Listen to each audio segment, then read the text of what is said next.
Guys, ito meron akong siling green. Hiniwa-hiwa ko lang siya. Luya, ganun din. Slice ko lang din ng mince. At saka yung kamatis, tanglad, lemon or calamansi. Pwede mo siyang gamitin. Ayan, sibuyas. At saka konting asin. At paminta. Ayan guys, konti na lang pala ang aking paminta. At meron ding soy sauce. Bukod dun sa soy sauce, meron pa akong seasoning guys. Nilalagyan ko siya kahit konti kasi iba yung aroma pag may seasoning. So ayun na guys. Ayan nga ako kasi magluluto ng inihaw na bangus. So ayan guys, nakita nyo ba yan? Sobrang taba niya. Ang sarap-sarap yan mamaya. So ngayon yan, ilagay ko na yung aking mga ingredients. Ihalo-halo ko na siya. Ang asin.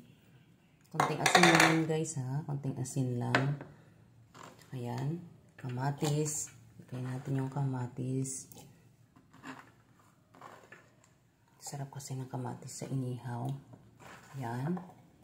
Sibuyas. Lagay natin ang ating sibuyas. Tsaka luya guys. Pag fish kasi talaga naglalagay ako ng luya. At saka magandang benepisyo naman din yung luya sa ating katawan guys. Yung iba, nagpapatanggal siya, nagpapatanggal ng kati-kati sa lalamunan. Yan, ang siling green. Yung sili ay maganda din sa atin. Pero pag may mga acid reflux po kayo, huwag po kayong maglagay ng sili. Optional lang yan siya guys, optional. Tsaka yun, nilagyan ko na siya ng paminta. Masarap siya guys, maraming paminta. Gusto ko talaga siya. Maganda rin ang epekto ng paminta. Nilalagyan ko siya ng lemon guys. Huwag naman sobrang dami. Kung mahilig kayo sa maasim, pwede nyo pong lagyan ng marami. Nasa sa inyo po yan. Tsaka yun, seasoning guys. Nilalagyan ko siya ng seasoning. Sarap yan guys pag may seasoning. Pero optional lang naman sa mga wala talagang panlagay. Pwede lang. Ang iba nga ginagamit nila is pwede na kamatis at saka sibuyas lang. Lagyan mo lang ng soy sauce, ng toyo. Pwede na. Diba? So, yan. Lalagyan ko siya ng tanglad, guys. Diyan, sa loob, nilalagyan ko ng tanglad.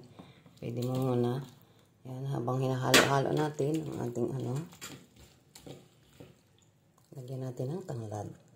Sobrang bango, guys. Nasanay na ako talagang may tanglad.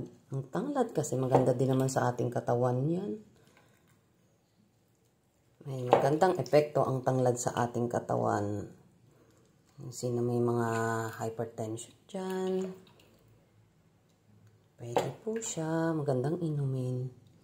Ayan guys, minsan lang natin, tawag dito, tansyahin lang natin yung magkasya lang sa isda, yung ating gagawin mga ingredients. Kasi para hindi masayang, ang mahal ngayon, diba? Tsaka kaya tayong mga nanay, kailangan samahan natin na marunong tayong magtipid. Yan, ganyan mo siya hanggang dun sa dulo. Hanggang dun sa ma-absorb. Kasi guys, malasa na yung niyan. Yung soy sauce niya, malasa na. Pwede yung iba tinatahian, yung iba hindi naman. Okay lang na ganyan. Yan. Tapos ito yung niya. Pwede mo siyang gamitin panglagay sa ganyan. Diba? Para nanuot ang lasa. Yan. Then, mo muna ng medyo matagal para kahit paano. Maya-maya mo siya ihawin para manuot ang kanyang lasa.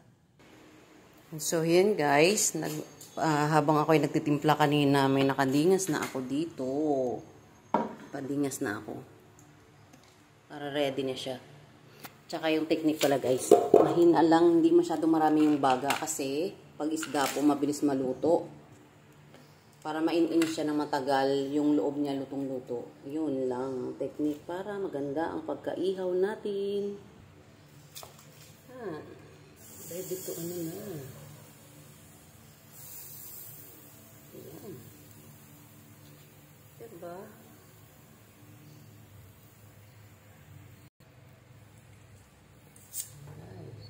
Oh, wow. Oh.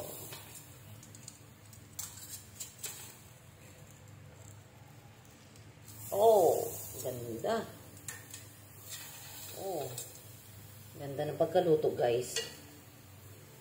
Wow.